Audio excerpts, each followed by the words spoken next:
Hi, and welcome to the 6th developmental session in our series, Conversation Analysis and Healthcare Interactions.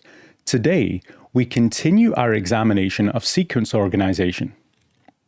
And before we get started, here are the articles used for today's session, and you'll notice that the core reading is the same as for the last session.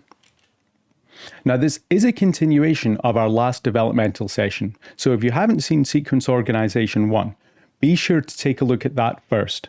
You'll get the link in the description of this video. By the end of today's session, you should be able to identify the components in storytelling sequences. That is, how they're initiated, how they progress, and how they end. You'll be able to describe how the normative organization of sequences can be resisted and, in some cases, broken. You'll be able to describe some of the possible consequences of breaking the sequential mold. Later in our live session, we'll have 2 discussion rounds to address our key questions. And as ever, during these rounds, participation is always welcome and encouraged, but it will always be voluntary. Skipping your turn during these sessions is always a valid choice. And don't forget, having the PDFs to hand will always be helpful. So, let's just quickly recap what we covered in the last video. We looked at how social action sequences are organized and the practices used to accomplish this organization. We examined the components and structure of the adjacency pair as a basic form of sequence organization. We also identified the ways that these base sequences can be complicated or extended through multiple forms of expansion sequences. And finally, we examined how sequence organization has been used to offer an analysis of the unsaid in a neurology consultation.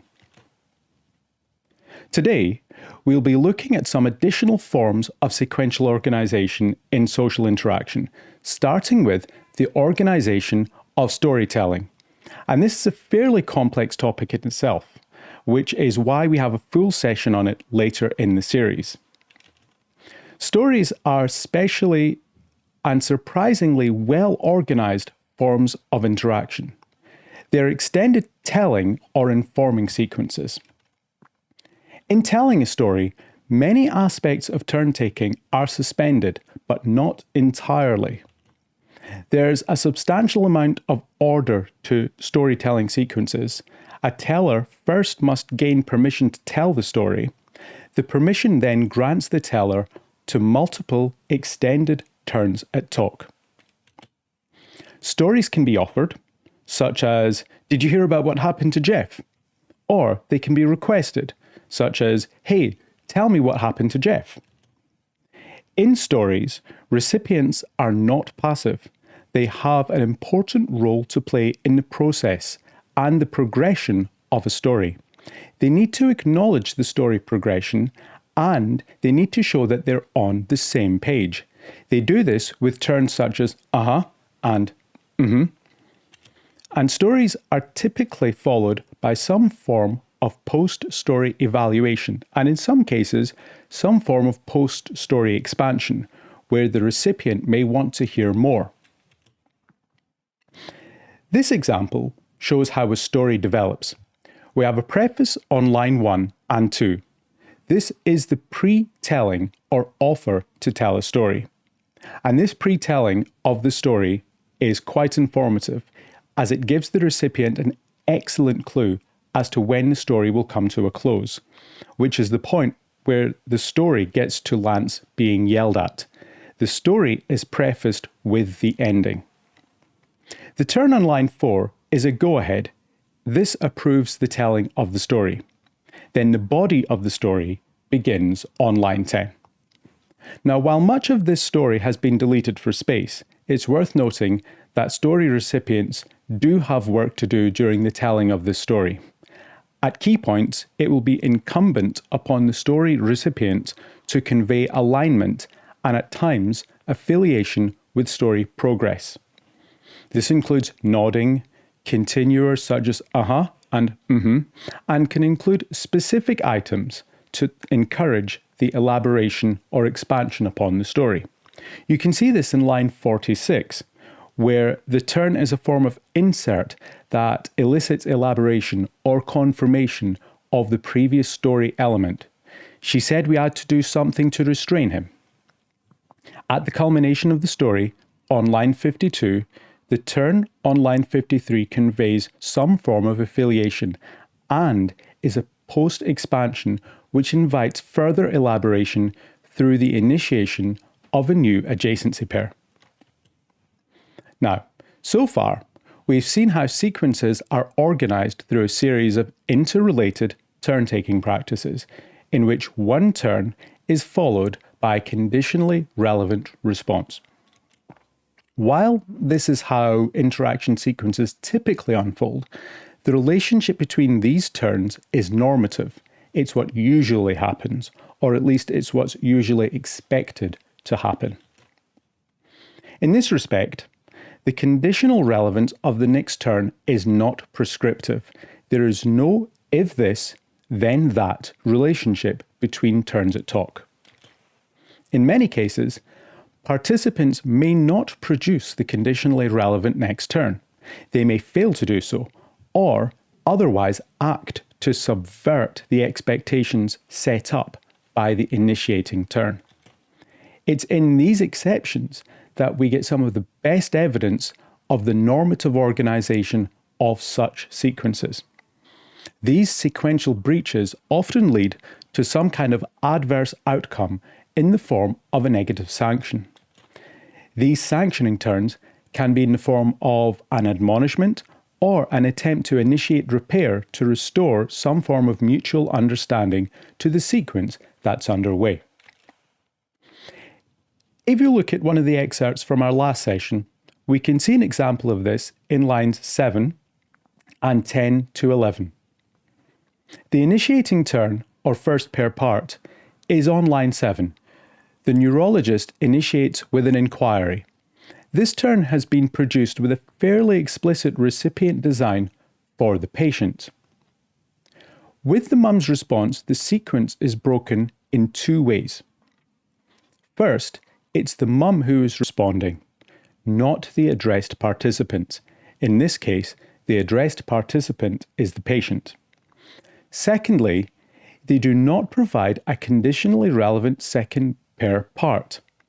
Their turn instead skips ahead or cuts to the chase by offering some form of candidate diagnosis. So we see in this sequence that the normative organization can be resisted and in some cases broken entirely.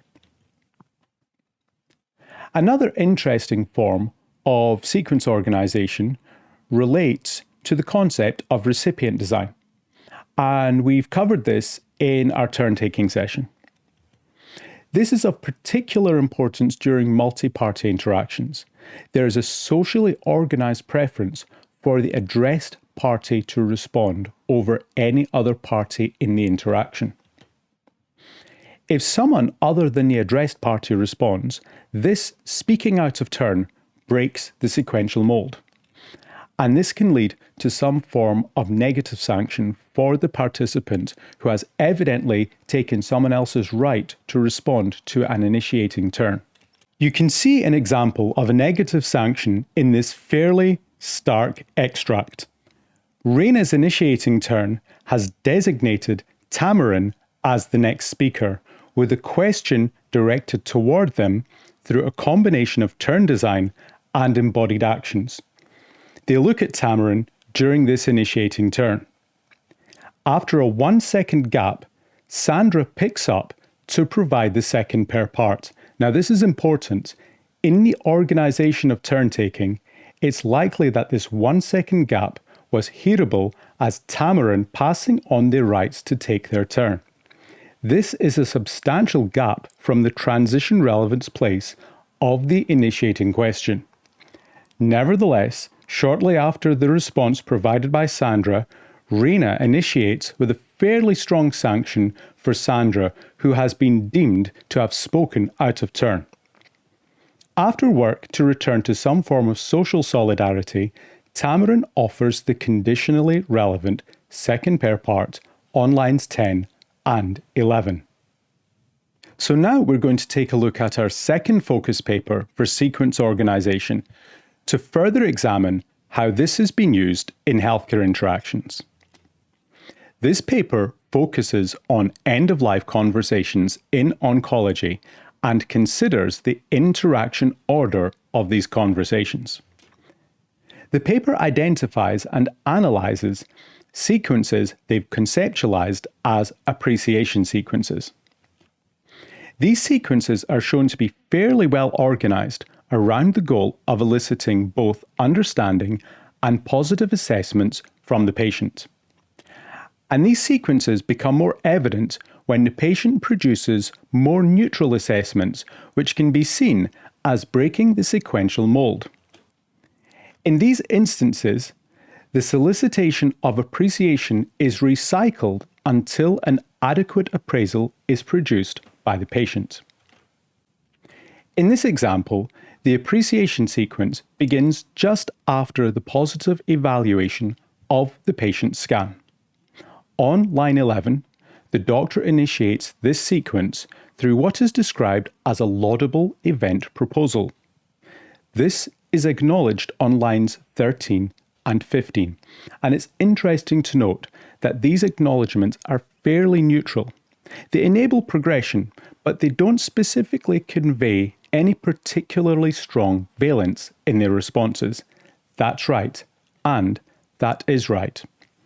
And in line 16, the doctor reformulates their proposal with an explicit evaluation, which is a beautiful thing.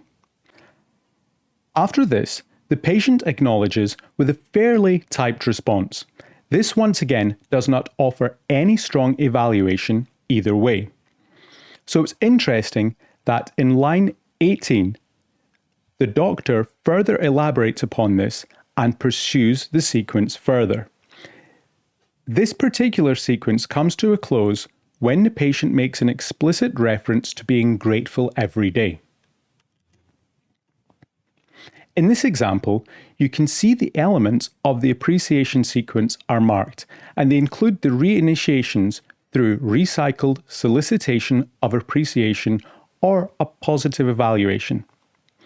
The examples in the study show that there is a form of interaction that's almost procedural to all intents and purposes. The doctor produces the laudable event to solicit the appreciation or positive evaluation. The doctor will in turn orient to the response received. How they do this will indicate the extent to which they have received the response as adequate for progression. In responses that are not received in this manner, the doctor will pursue this adequate response through a recycled solicitation. Upon receipt, the doctor will move on to the next project in the consultation. So, let's summarize what we've covered today. Social interactions can be organized in ways beyond basic adjacency pairs and expansion sequences. For example, stories are built as the product of a collaboration that require careful coordination between the teller and the recipient. The norms of sequence organization can be elucidated when looking at examples where these norms are broken. And finally, we looked at how appreciation sequences are organized in end-of-life conversations. And with that, here are the questions we'll address at our upcoming live discussion session. Thanks for watching.